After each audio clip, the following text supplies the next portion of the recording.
මං A level class යන කාලේ තිබ්බ brand එකක් මාර famous හැමෝම මේක තමයි use කරේ. ඔයාලා කාට හරි මතකද දන්නේ නැහැ. මමත් use කරේ ඒකේ දවස්වල. දැන් අර කොරියානි international brands use කරනවා වගේ. දවස්වල ඒක තමයි ගොඩක් අය use කරේ. brand එකේ නම තමයි ලියා. කාට හරි මතකද දන්නේ නැහැ. මම දැනටත් යාළුවගේ ලියා gold එක පාවිච්චි කරනවා. මේ ළඟදී මම cosmetic shop එකකට ගිය වෙලේ අරගත්ත ලියා gold එකේ facial kit එක. මම මේක දැන් සති 3ක් විතර use කරා. අතන මට හොඳ result එකක් තියෙනවා මේකෙන් කරපු facial එකේ. එහෙනම් අපි බලමු කොහොමද facial එක කරන්නේ.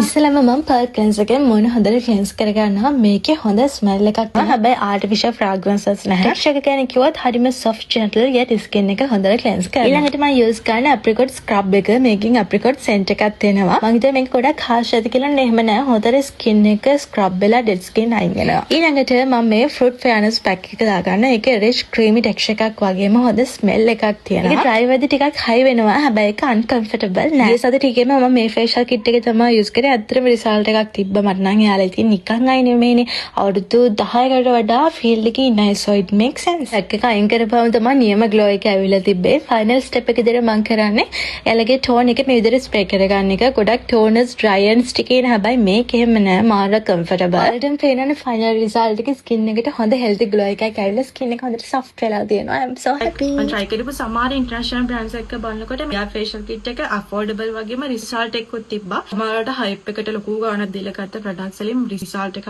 තිබුණේ නැහැ. දැන් හිතනවා සල්ලි හපරාද කියලා. කොහොම හරි මම දන්නවා දැන් ඔයාලා ඊළඟට අහන්නේ කොහෙන්ද ගන්න පුළුවන් කියලා. ඔයාලට fancy shops වලින්, pharmacies වලින්, supermarkets වලින් නැත්නම් online order කරන්න පුළුවන්.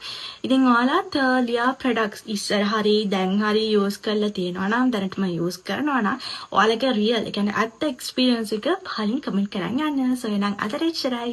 bye.